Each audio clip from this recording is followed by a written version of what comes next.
Welcome बच्चों। आज अपन पढ़ेंगे सेकंड एक्सरसाइज जिसका नाम है नंबर सिस्टम संख्या पद्धति। तो देखिए अपन आगे बढ़ते हैं और दूसरी जो प्रश्नावली है वो हम पहली बार शुरू करने जा रहे हैं। तो आज का जो टॉपिक होगा वो हमारा होगा सेकंड एक्सरसाइज से रिलेटेड बेसिक का, और बेसिक के साथ अपन 2.1 से पहले के जो एग्जाम्पल हैं उनको सोल्व करने की कोशिश करेंगे। देखिए हम फिर से आपको बता रहे हैं, हमारी कोशिश ये रहेगी कि हम इसके बेसिक को जानें।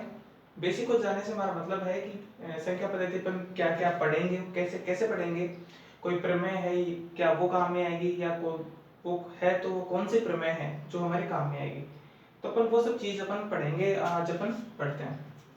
तो देखिए सेकंड एक्सरसाइज जो है वो संख्या पद्धति है। इसमें जो संख्याएं जो काम में आनी है, जैसे देखो आपने प्राकृत संख्याओं के बारे में पढ़ा होगा, आपने पूर्ण संख्याओं के बारे में पढ़ा होगा, आपने पूर्णांक संख्याओं के बारे में पढ़ा होगा और आपने वास्तविक संख्याओं के बारे में पढ़ा होगा। अच्छा, परिमेय और अपरिमेय संख्याओं के बारे में पढ़ा होगा। लेकिन आज का जो हमारा टॉपिक है वो रिलेटेड है वास्तविक संख्याओं से, रियल नंबर से। देखिए सबसे पहले अपन डिफाइन करने की कोशिश करते हैं कि वास्तविक संख्याएं होती क्या है, क्योंकि टॉपिक की जो शुरुआत है वो इसी नंबर से हो रही है कि वास्तविक संख्याएं जो हैं अपन किसे कहते हैं। तो अपन इसी टॉपिक से रिलेटेड हैं। तो स्टार्ट करते हैं कि सबसे पहले अपन ये बताना चाहेंगे वास्तविक संख्याएं होती क्या है। तो हम आपको बताएं कि वास्तविक संख्याएं होती क्या है। देखिए वैसे तो आप लोगों ने परिमेय बहुत सारी पढ़ी होंगी, वास्तविक संख्याओं की परिभाषाएं बहुत सारी पढ़ी होंगी, और आपने सुना होगा कि जो नंबर आप इमेजिन कर सकते हो वो वास्तविक संख्याओं में काउंट होते हैं, सिवाय रूट में माइनस को छोड़ कर। जैसे मान लो √-2, √-3, माइनस के √3 तो होते हैं वास्तविक संख्याओं में, लेकिन रूट में -3 ये काल्पनिक वैल्यू है। तो ये हमारे पास ये जो वैल्यू है वो काल्पनिक है। तो इस वैल्यू का जो है हमारे पास कोई आंसर नहीं है। बाकी जो वैल्यू है जो भी तुम इमेजिन कर सकते हो, जो तुमने आज तक पढ़ी है, वो सारी जो वैल्यू है आपको सर रेशनेबल वैल्यू जो होती है, जैसे कि दशमलव जो संख्याएं होती हैं, क्या वो संख्याएं भी इनमें आती हैं? तो हाँ, आंसर है यस। वो सभी संख्याएं जो आप लोगों ने पढ़ी हैं वो सारी की सारी जो संख्याएं हैं वो वास्तविक संख्याओं की गिनती में आती हैं। तो आज अपन पढ़ते हैं कि वास्तविक संख्याओं की परिभाषा होती क्या है। देखो एक परिभाषा ये अपन बोल सकते हैं कि वे संख्याएं जिनमें परिमेय और अपरिमेय संख्याएं सम्मिलित होती हैं। परिमेय और अपरिमेय। देखो एक परिभाषा को याद करने के लिए हमें पहले वाले दो परिभाषाएं आनी चाहिए। परिमेय और अपरिमेय मैं आपको अभी बता देता हूँ, लेकिन परिमेय और अपरिमेय जो है वो आपने पहली क्लास में पढ़ी होगी, 9th क्लास में। बहुत अच्छा टॉपिक है। जो अभी जो मैथ की किताब आई है 9th की लेटेस्ट जो 2021 की आई है, आप लोग बुक लेके आए तो नहीं लेके आए, आप 10th क्लास में जो 9th क्लास के बच्चे हैं वो लेके आएंगे, तो उनका पहला जो टॉपिक है वो है नंबर सिस्टम का, और उसमें परिमेय और अपरिमेय संख्याओं के बारे में बड़े विस्तार से बताया गया। तो आज भी मैं आपको थोड़ा थोड़ा बता देता हूँ, आपको रिवीजन हो जाएगा। तो देखो वास्तविक संख्याओं को मैंने आपको परिभाषा बताई कि वे संख्याएं जिनमें परिमेय संख्या और अपरिमेय संख्या दोनों सम्मिलित होती हैं, अपन उनको वास्तविक संख्याओं में जो है वो काउंट करते हैं। अब देखिए मैं आपको बार बार मैं ये बताता हूँ कि आप जब भी मैथमेटिक्स पढ़ें तो साथ में अपने रफ कॉपी जरूर लें, साथ में अपनी किताब जरूर लें। तो जब भी हम आपको कोई परिभाषा बोलूं तो आप साथ में याद करें, वीडियो को पॉज करें और बीच में लिख लें अपने साथ साथ, तो वो बेटर रहेगा। तो देखिए दोबारा से, वास्तविक संख्या किसे बोलेंगे? वे संख्याएं जिनमें परिमेय और अपरिमेय दोनों प्रकार की संख्याएं सम्मिलित होती हैं, उनको अपन बोलते हैं वास्तविक संख्याएं। परिमेय संख्याएं वो होती हैं जिन्हें p/q के रूप में लिख पाए, और अपरिमेय वो होती हैं जिन्हें p/q के रूप में अपन नहीं लिख पाते हैं। यहाँ q नॉट इक्वल टू 0 होता है, यहाँ हो सकता है, सीधी बात है। और यहाँ p और q जो होते हैं वो पूर्णांक होते हैं, इसमें p और q जो होते हैं वो पूर्णांक होते हैं। तो अब अपन बात करते हैं कि परिमेय संख्याएं किसे कहते हैं। तो मैंने अभी आपको बता दिया, p/q के रूप में लिखो, q 0 नहीं होना चाहिए, और p और q जो है वो belong to integer number. Integer number बोले तो पूर्णांक संख्या है। तो हमारे पास आ गई परिभाषा वास्तविक संख्याओं। अपन पता चल गया कि वास्तविक संख्याएं हम उन्हें बोलते हैं जिनमें परिमेय और अपरिमेय दोनों प्रकार की आती हैं। परिमेय में प्राकृत भी आ गई, पूर्ण भी आ गई और पूर्णांक भी आ गई। ये तो परिमेय में ऑलरेडी आ जाती हैं, तो वो हो गई परिमेय संख्याएं, और जो बच गई वो अपरिमेय में आ गई। मतलब ये हुआ कि जो भी नंबर तुम जानते हो वो सारे के सारे जो नंबर होते हैं वो वास्तविक संख्या में काउंट होते हैं। जैसे मैंने कहा 1.1 तो ये भी काउंट होता है, मैंने कहा 1.2 तो ये भी काउंट होता है। अतः हम इस प्रकार से कह सकते हैं कि वास्तविक संख्या जो है उसके दो पार्ट हैं। पहला तो है परिमेय संख्याएं, और जो दूसरा जो पार्ट है वो होता है अपरिमेय संख्याएं। This is rational number and this is irrational number. ठीक है, तो अब हम पढ़ते हैं कि ये तो हुई हमारी बात कि अपने वास्तविक संख्या के बारे में पढ़ेंगे। अब जो प्रमेय जो इस प्रश्नावली में जो काम में आने वाली है वो क्या है, तो उस पर फोकस करते हैं। देखो पहली जो प्रमेय इस एक्सरसाइज में आपको काम में आएगी वो है आपके पास पहली जो प्रमेय जो काम में आनी है वो है यूक्लिड विभाजन प्रमेय का। देखो ध्यान से नाम सुनो, यूक्लिड विभाजन प्रमेय का। अब जो यूक्लिड विभाजन प्रमेय है वो क्या है, आप देखो ध्यान से, मैं लिखता हूं यहाँ पर इस परिभाषा, इस प्रमेय को, यूक्लिड विभाजन प्रमेय का। देखो ध्यान से, यूक्लिड विभाजन प्रमेय का क्या कहती है। देखो नाम सुनने में थोड़ा सा अजीबोगरीब लग रहा होगा, पर एक्चुअल में ये वो चीज है जो अपन तीसरी क्लास से पढ़ते आ रहे हैं। देखो तीसरी क्लास में जब हमने एडमिशन लिया था शुरू में, तो हमें सिखाया जाता था कि जोड़बा की गुणा आपको आते हैं, अब आप भाग सीखें। तो भाग सीखते थे, जब अपन भाग करते थे तो भाग के फिर उत्तर की जांच करते थे। जो जांच जिस फॉर्मूले से करते थे उस फॉर्मूले को बोलते हैं यूक्लिड विभाजन प्रमेय। देखो ध्यान से देखो, वो फॉर्मूला था भाज्य बराबर भाजक गुणा भागफल और प्लस शेषफल। ये जो फॉर्मूला था इसी को बोलते हैं यूक्लिड विभाजन एल्गोरिथम। इसी से अपन क्या करेंगे, इसका थोड़ा सा मॉडिफाई रूप निकाल लेंगे, उसी को अपन प्रमेय के रूप में काम लेंगे। दोबारा समझो, भाज्य बराबर भाजक गुणा भागफल प्लस शेषफल। अब देखो बात को ध्यान सुनो, अपन जब उत्तर की जांच करते थे तो हमें ये कहा जाता था शेषफल बचा उसको तो आप घटा दो, और जो भाजक और भागफल आए उसको आप गुणा कराओ, तो आपको जो घटाने पर जो मिले वही आपको मिलना चाहिए। तो ये वो जांच थी जो अपन बचपन में करते थे। अब देखो भाज्य जो होता है उसको अपन बोलते हैं, देखो मैं यहाँ लिख के बता देता हूँ आपको, जो इसके अंदर लिखा जाता है उसको बोलते हैं भाज्य, जिसका अपन भाग देते हैं उसको बोलते हैं अपन भाजक, जितनी बार भाग जाए उसको बोलते हैं भागफल, और भागफल आने के बाद जो बच जाए हमारे पास यहाँ उसको बोलते हैं अपन शेषफल। तो ये भी यदि आप लिखना चाहें तो लिख लें, और साथ में देखें अब इस प्रमेय का अपन मॉडिफाई रूप मैंने आपको बताया कि किस तरीके से करेंगे। तो वो देखो, जैसे मान लो मुझे कहना है 14 में 5 का भाग देना है, तो जो बड़ा नंबर है उसको a मान लेंगे और जो छोटा है उसको b मान लेंगे। मतलब 5 का भाग देना है 14 में, तो देखो अपन यहाँ लिखे हैं इस संख्या को, देखो 14 का भाग देना है, मतलब 14 में तो भाग देना है, 5 का देना है, कितनी बार जाएगा, 2 बार जाएगा, और शेषफल जो बचेगा वो बचेगा 4। मतलब ये हुआ कि ये तो हो गया भाज्य, ये हो गया भाजक, ये हो गया भागफल और ये हो गया शेषफल। तो हमारे पास जो प्रमेय वो आई, a में अपन भाग दे रहे हैं b का, और जो भागफल होता है उसको इंग्लिश में बोलते हैं कोशेंट, तो कोशेंट का लेंगे अपन q, तो bq, और प्लस शेषफल को इंग्लिश में बोलते हैं रिमाइंडर, तो रिमाइंडर का अपन लेंगे r। तो ये हमारे पास जो प्रमेय बनती है वो बनती है यूक्लिड विभाजन प्रमेय का।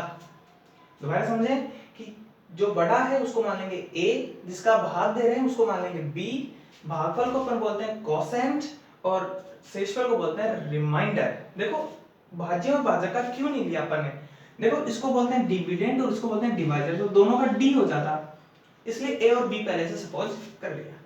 तो ये आपके बुक में दिया हुआ है a बराबर bq प्लस r। तो ये हमारे पास फॉर्मूला जो बनता है वो बनता है यूक्लिड विभाजन प्रमेय का। अब इसी फॉर्मूले से देखो अपन निकालना सीखेंगे HCF, जब आप 2.1 पढ़ेंगे तो अपन इसी फॉर्मूले से निकालना सीखेंगे HCF। अब देखो मैं आपको एक बात और बताता हूँ, ये जो फॉर्मूला है, ये जो प्रमेय है हमारे पास a बराबर bq प्लस r, अब इसको लिख लें, तब तक मैं इसको मिटा देता हूँ, खोज करके आप लिख लें।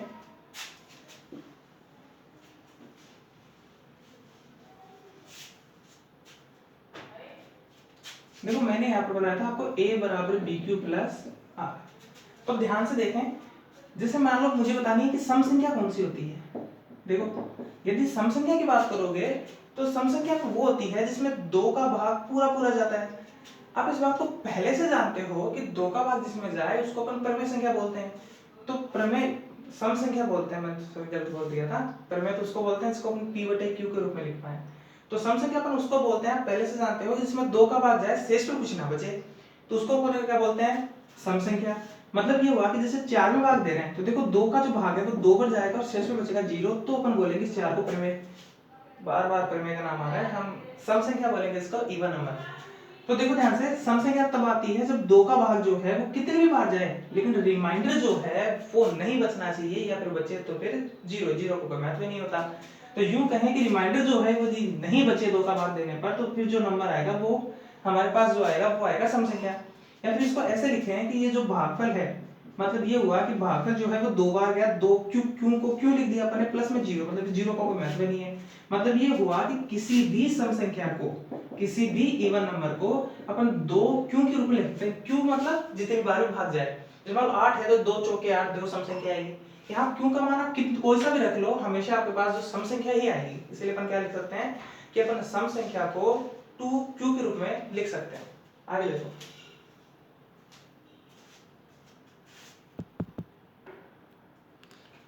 हम उम्मीद करते हैं आपने लिख लिया होगा। अब देखो विषम संख्या की बात करें, थोड़ा सा बस चेंज है कि जब भी आप विषम संख्या की बात करते हो तो आप नोटिस करते हो कि शेषफल जो होता है वो हमारे पास 1 बच जाता है। जैसे मान लो मैं 3 की बात करूं तो 3 में 2 का भाग दो तो हमेशा शेषफल 1 बचेगा। 9 है विषम संख्या, 9 में आप भाग दे लो 2 का तो देखो 2 चौके 8, शेषफल 1 बच जाएगा। मतलब ये कह सकता हूं कि विषम संख्या जो होगी उससे अपन लिख सकते हैं 2q प्लस 1। ये बात आपको ध्यान रखनी है, ये हम आपको ऐसे नहीं बता रहे। जब अपन क्वेश्चन सोल्व करेंगे तो कुछ प्रश्न हैं, देखो दूसरे प्रश्नावली में कुछ एग्जाम्पल हैं और कुछ प्रश्न हैं, 2-3 प्रश्न ऐसे प्रकार के हैं कि आप जब उनको देखोगे तो आपको देख के उसको सोल्व करने में थोड़ी सी दिक्कत आ सकती है यदि आपने ये सब चीजें नहीं समझी है तो। और यदि आप ये सब चीजें बहुत अच्छी तरीके से समझ पा रहे हो तो उन क्वेश्चनों को आप चुटकी बजाते कर पाओगे और मुश्किल नहीं होगी। तो देखिए ध्यान से कि सम संख्या को अपन 2q के रूप में ले सकते हैं और विषम संख्या को अपन ले सकते हैं 2q प्लस 1 के रूप में। अब अपन बात करते हैं आगे। एक बात जो इम्पोर्टेंट और रह जाती है वो ये बचती है कि जब भी आप दो क्रमागत संख्याओं को गुणा करवाते हो तो आपको सम संख्या मिलती है। जैसे दो क्रमागत की बात करो, जैसे 5 को 5 और इसके क्रम से आगे तो 6 हो गया, मैंने कहा 7 इसके क्रम से आगे तो 8 हो गया, मैंने कहा 9 9 से क्रम से आगे 10 हो गया, तो ये उस क्रमागत संख्या है। लेकिन जब भी आपको गुणा कराओ इनको तो देखो हर बार जो है वो आपको एक इवन नंबर मिलेगा, सम संख्या मिलेगी।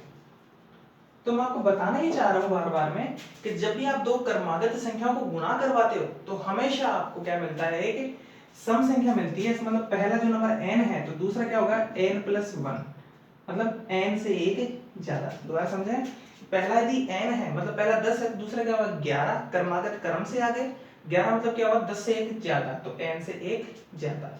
इसका जो नंबर आएगा वो भी आपके पास आएगा सम संख्या। ये हमारे पास बेसिक जो है इस चीज का कंप्लीट है। अब इसके बाद में अपन एग्जांपल लेते हैं। 3 एग्जांपल हैं इससे पहले के आपके, वो तीनों एग्जांपल मैं आपको बताता हूं। तो पहला एग्जांपल अपन शुरू करते हैं। उससे पहले मैं चाहता हूं आप ये लिखें और कम से कम 1 मिनट आप इसको जरूर रिवाइज करें और 1 मिनट चलाने के बाद आप वीडियो को दोबारा से पहले प्रपोज कर लें और उसके बाद दोबारा से रिज्यूम करें और फिर शुरू करें। मजा आएगा पढ़ने में, साथ साथ में मजा तभी आएगा जब आप साथ में पढ़ोगे। जैसे मैंने आपको ये सब चीजें बताई, आप इन सब चीजों को लर्न करो, अच्छे से याद करो और उसके बाद में जब 1 मिनट बाद में जब आपको याद हो जाए उसके बाद में सीखो। ठीक है, तो वीडियो को पॉज करो एक बार और इसको ध्यान से देखो, ध्यान से पढ़ो, समझ लिया उसके बाद में आओ पहला एग्जांपल लेते हैं। तब तक हम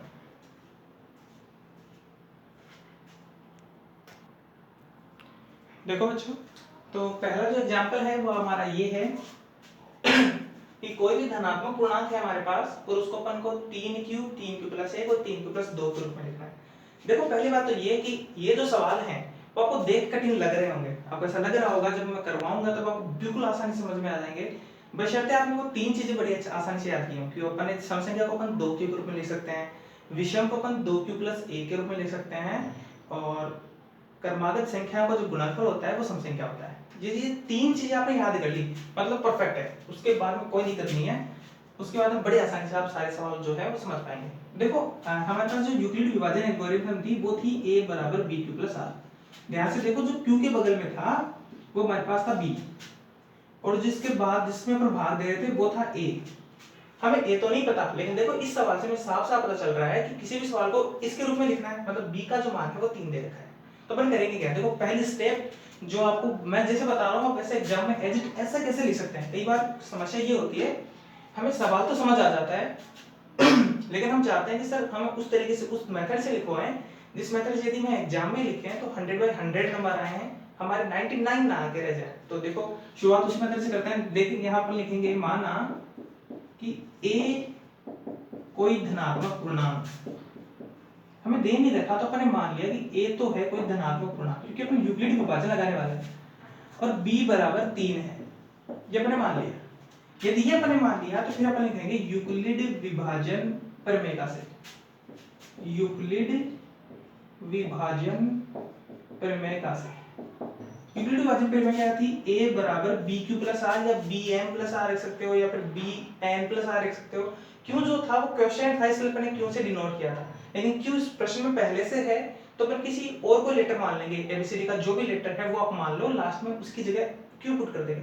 आप सवाल को ध्यान से देखते जाइए और उसके बाद मैं समझता हूँ कि आप 100% इस बात से समझ पाएंगे अपने एम वगैरह क्यों लिखा, कोई दिक्कत नहीं होगी। ध्यान से देखें, तो अपन ने लिख दिया, देखो बी का मान तो अपन ने 3 मान लिया, तो 3m प्लस आर कि a बराबर 3m प्लस आर है। अब r क्या है, देखो r शेषफल होता है।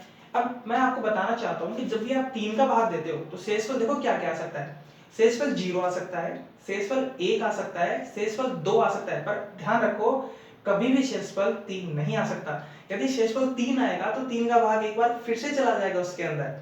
तो दो मैं देखो एक एग्जांपल करके बताऊं, जैसे 18 में मैंने भाग दिया 3 का, तो देखो 3 से 18 0 आ सकता है शेषफल। यदि 19 में देंगे तो 1 आ सकता है, और यदि 20 में देंगे तो हमारे पास 2 आ सकता है। लेकिन यदि 21 में देंगे तो 3 संता 21 पूरा पूरा चला जाएगा, पर 2 से ज्यादा शेषफल नहीं आएगा।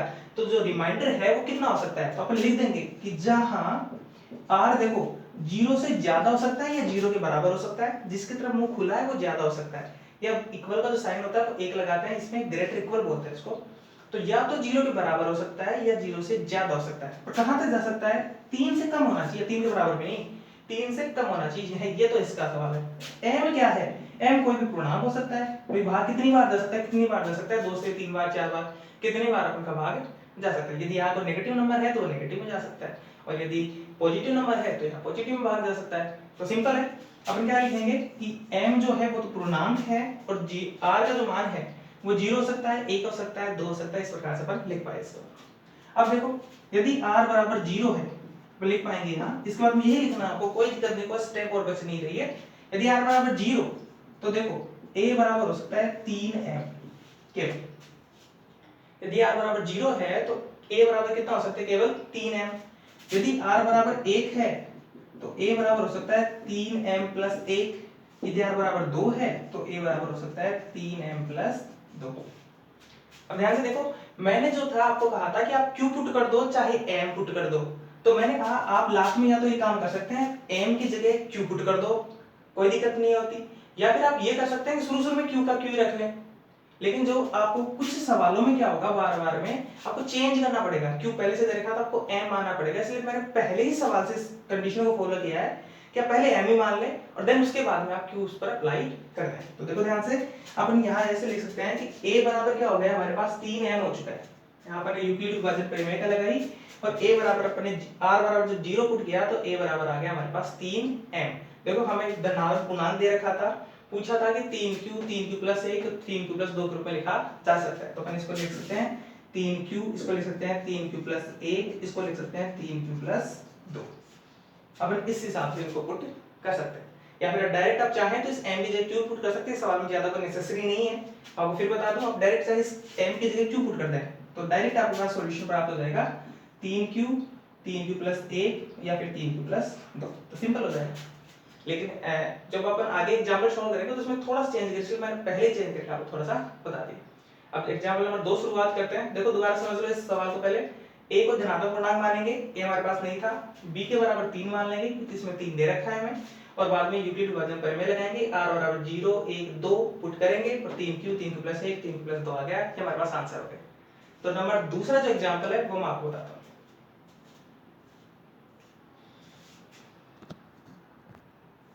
देखो बच्चों, नंबर सेकंड जो एग्जांपल है वो आपके पास ये है कि वो धनात्मक समपूर्णांक है, उसको तो 2q के रूप में लिखा जा सकता है, और विषम पूर्णांक है उसको 2q प्लस 1 के रूप में लिखा जा सकता है, ये आपको डिफाइन करना है। तो देखो वही मानेंगे अपन, माना कि a को धनात्मक पूर्णांक है और b बराबर 2 है, b बराबर 2 है तो यूक्लिड विभाजन लगाया तो b की जगह 2 पुट कर दिया, बाकी जगह किसी चीज पुट नहीं किया। मैंने आपको बताया कुछ सवालों में आपको q की जगह में चेंज करना है, वो सवाल जब आएंगे मैं बता दूंगा। तो इसमें q पुट करना है सीधा सीधा। देखो r का जो मान है वो क्या हो सकता है, r का मान 0 हो सकता है, 1 हो सकता है, लेकिन 2 नहीं हो सकता, क्योंकि 2 का भाग देंगे तो 0 आ सकता है, शेषफल 1 आ सकता है, 2 आएगा तो फिर दोबारा से भाग चला जाएगा। तो अपन लिखेंगे r का जो मान है जहां वो 0 से ज्यादा हो सकता है, 0 के बराबर हो सकता है, 2 से कम हो सकता है। यदि r बराबर 0 है तो हमारे पास आएगा a बराबर हो सकता है 2q, और r बराबर 1 है तो हमारे पास a बराबर आ जाएगा 2q प्लस 1। हम यहाँ लिख देंगे ये क्या है, अपन ने सबसे पहले पढ़ा था कि जो कोई भी जो सम संख्या होती है उसको अपन 2q के रूप में लिख सकते हैं। तो यहाँ पे लिख देंगे ये है समपूर्णांक और ये है हमारे पास विषम पूर्णांक। तो बस लिखना आप कुछ नहीं है, आप सिंपल से करना है a बराबर 2q, a बराबर 2q प्लस 1, a बराबर 2q की जगह लिख देना आपको कि ये एक समपूर्णांक है और एक बराबर 2q प्लस 1 की जगह कि यदि ये समपूर्णांक है तो फिर ये भी समपूर्णांक हो गया, क्योंकि दो ही पूर्णांक होते हैं, या तो सम हो सकता है, ये भी सम हो सकता है, यदि सम नहीं है तो फिर ये भी सम है, यदि ये भी सम नहीं है तो ये फिर ये सम है। तो सिंपल सा काम है, 3-4 स्टेप है आपको साथ में करनी है। आपको लिखना है r बराबर 0 तो 2q, r बराबर 1 तो 2q प्लस 1। डन है। नंबर तीसरा जो एग्जांपल वो आखिरी एग्जांपल करते हैं, फिर इस वीडियो को एंड करते हैं और फिर 2.1 में चलेंगे। जब 2.1 आएगी तब भी आप ध्यान से देखना।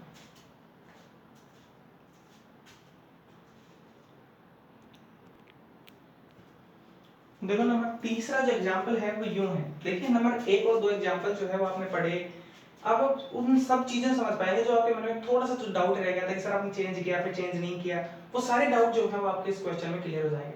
तो ध्यान से देखना इस क्वेश्चन को, बड़े इत्मीनान से बिल्कुल ध्यान से देखना, और ध्यान से देखने के बाद इसको लिखना। पहले लिखने मत लग जाना या फिर बाद पहले किसी काम में मत लग जाना। तो मैं चाहूंगा पहले आप इस वीडियो को पूरा देखें। देखो ध्यान से, हमारे पास कोई भी संख्या है, कोई धनात्मक पूर्णांक है, उसका जो वर्ग है उसको 3m या 3m प्लस 1 के रूप में अपन को डिफाइन करना है।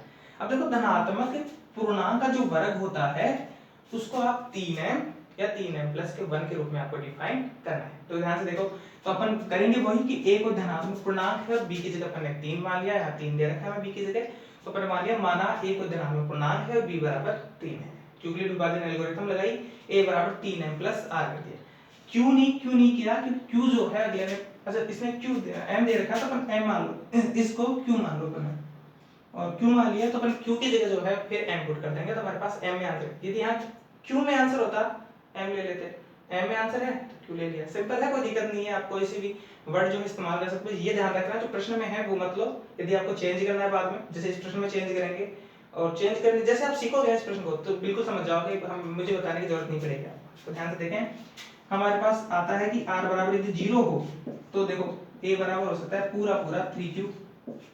यदि r बराबर 1 हो तो a बराबर हो जाएगा 3q प्लस 1, और r बराबर 2 है तो हमारे पास आ जाएगा a बराबर 3q प्लस 2। देखो हमारे पास ये कंडीशन बनती है, लेकिन हमें क्या करना है, धनात्मक पूर्णांक का वर्ग।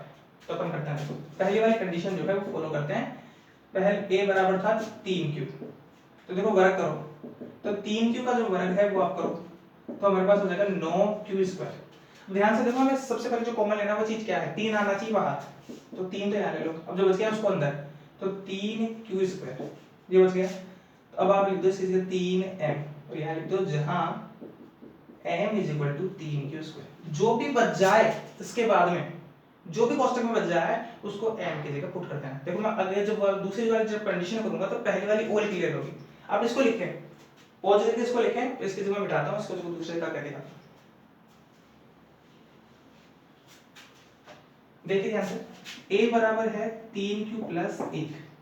देखो ध्यान से, अब इसका वर्ग करो तो a बराबर 3q प्लस 1 का होल स्क्वायर, 3q का हो जाएगा 9q स्क्वायर प्लस 1 प्लस 3 दोनों 6q। इस एक को तो बाहर ले लो, एक तो में चाहिए, तो 9q square plus 6q plus 1, मैं इसको मिटा देता हूं। तो देखो ध्यान से, यहां से अपने पास कितना कॉमन आना चाहिए, 3, तो 3 कॉमन ले लें, तो यहां जाएगा 3q स्क्वायर प्लस 3 दूनी 6, 2q प्लस 1। मैंने कहा जो भी कोष्टक बच जाए उसके बराबर m मान लो, तो यहां पर 3m प्लस 1 और लिख दो जहां m बराबर 3q square plus 2q। Simple process है, बिल्कुल आप ऐसे करते जाओ, जो वर्ग कह रखा है उसकी जगह वर्ग कर दो, सिंपल कर दो। फिर जो चीज आपको कॉमन चाहिए, 3 कॉमन चाहिए तो 3 कॉमन उठा लो, जो बच जाए उसकी जगह m कर दो। देखो हम बार-बार में चेंज कर रहे थे, अब सोचो यदि यहाँ भी अपन ने m ही माना होता और m ही चेंज करना होता तो अपन लिख नहीं पाते कि m बराबर m स्क्वायर मान लो, तो ये थोड़ी होता। अपन ने इसलिए चेंज करे थे पहले प्रश्न में, लेकिन उसमें चेंज करने की जरूरत नहीं पड़ी थी, इसलिए मैंने आपको पहले चेंज करके बताया था और फिर बाद में मैंने उसको आपको बताया था कि आप सीधा सिंपल भी कर सकते हो।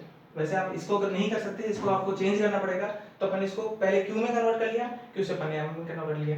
अब जब सवाल आएंगे 2.1 के तब q आएगा, यहाँ अपन m में कन्वर्ट कर लेंगे, सिंपल है। तो देखो यहाँ हमारे पास होगा 3m प्लस 1। तीसरी कंडीशन जो है हमारे पास एक और बच गई, तो इस पहली वाली को मिटा देता हूँ। देखो तीसरी जो कंडीशन बची आखिरी, वो देखो हमारे पास थी कि a बराबर 3q प्लस 2 वर्ग करना है, तो इसका कर दो 3q प्लस 2 का होल स्क्वायर। देखो 9q स्क्वायर प्लस के 4 प्लस के 3 दूनी 6, 6 दूनी 12q। देखो इसको दे ले आओ, 9q स्क्वायर प्लस के 12q प्लस के 4।